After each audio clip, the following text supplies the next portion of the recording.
Before the internet had a name, one teenager controlled phone networks, government systems, and the fear of an entire nation.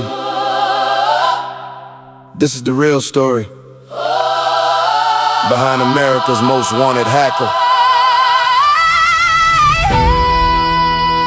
12 years old, riding free on stolen bus tickets, learning that people are easier to break than machines, talking his way past guards, past managers, past strangers. This is where the deception begins. The shocking truth is, he never touched a weapon. The shocking truth is, words were his only tool. the shocking truth is, phone companies fear the teenager. The shocking truth is, Trust was the real vulnerability. The shocking truth is, the FBI called him a threat to national security. the shocking truth is, Yeah, he was 17 when they arrested him the first time. Night. 1983. 1983. A movie called War Games hits every theater in the country. A teenager breaks into a military computer and nearly starts World War III. President Reagan orders his advisors to check if it could actually happen. Suddenly hackers are not curious kids, they are villains. They are threats. Kevin Mitnick is real and he is exactly what the headlines are looking for. He social engineers his way into phone systems, into unlisted numbers, into private lives. He convinces employees he is one of them. He never touches a single wire. He gets fired from a legitimate programming job after only 9 days once his past is discovered. 2 years later, he breaks into Digital Equipment Corporation's operating system. He steals the source code worth millions of dollars using only a telephone and a false identity. Prosecutors tell a judge he can launch nuclear missiles with a phone call. The judge believes them. Solitary confinement, no phone calls allowed. Time magazine compares giving him a telephone to giving a gun to a hitman. The media builds a monster out of a 23-year-old.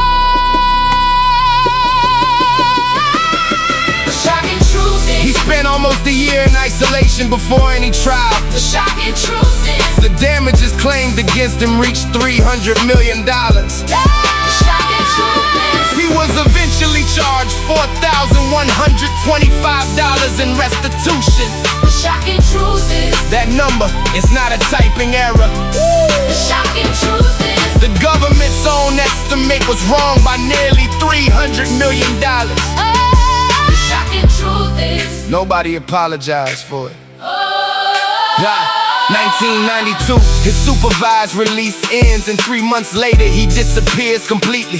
For 2 years the FBI cannot find him anywhere in the United States. He hacks Motorola, Nokia, and Fujitsu while living under false names in different cities. A security researcher named Tsutomu Shimomura gets his own computer broken into over Christmas. Strange voicemails follow, a hacker mocking him, bragging about his own skills. Shimomura uses keylogging software and connection records to trace the intrusion to North Carolina on February 15th. 1995, The FBI finds Kevin Mitnick, using a piece of paper in a jacket pocket. He is arrested without a single computer in sight. 2 years on the run, 25 federal counts waiting for him, A free Kevin movement forms. while he sits in pretrial detention for 4 years straight. He pleads guilty to 7 charges, sentenced to 5.5 years total. By then he has already served nearly all of it in custody before conviction. After prison, he cannot use a computer for 3 years. Not even a cell phone, not even a television. Then something changes. Companies start paying him to break into their own systems legally. The same skills, the same person, One word separates criminal from consultant.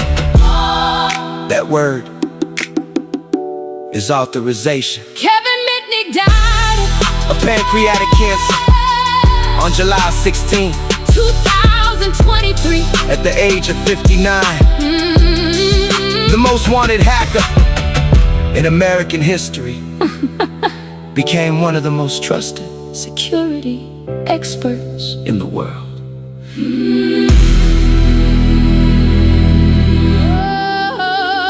Yeah. 1994. An informant named Eric Hines enters the picture, calling himself a master hacker.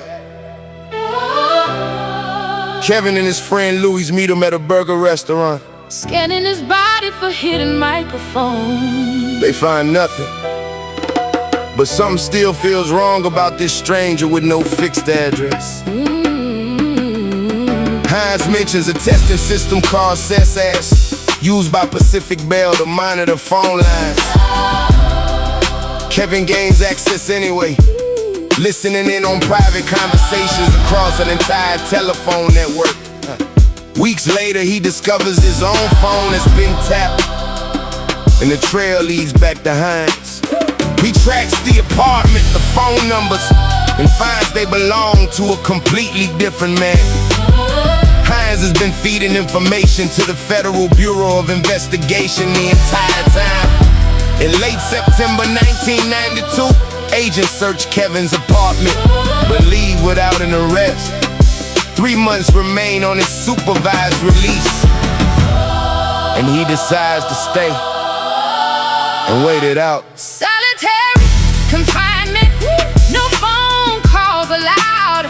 Time magazine compares giving him a telephone to giving the gun to a hitman. The media builds a monster out of a 23-year-old. The shocking truth is, He spent almost a year in isolation before any trial.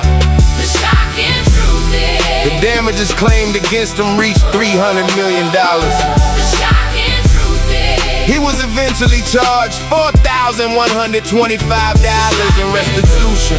the shocking truth is, That number is not a typing error. shocking truth is, the government's own estimate was wrong by nearly $300 million. The shocking truth is, nobody apologized for it. A file is discovered on a stolen account containing 20,000 credit card numbers from Netcom customers. Investigators use a key logging tool originally built for troubleshooting to watch every keystroke in real time. They witness a hacker bragging about breaking into Shimamura systems without knowing he is being monitored. This single conversation becomes the final piece connecting Kevin Mitnick to the intrusion. After his release in the year 2000, he is barred from computers for 3 years under supervision. His probation officer eventually grants exceptions, allowing him to slowly rebuild a legitimate career.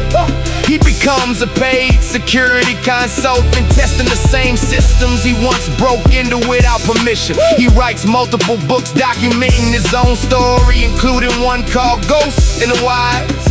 The word authorization becomes the single line separating a federal criminal from a trusted expert. He dies of pancreatic cancer on July 16th, 2023. Remembered as a pioneer of modern Cybersecurity.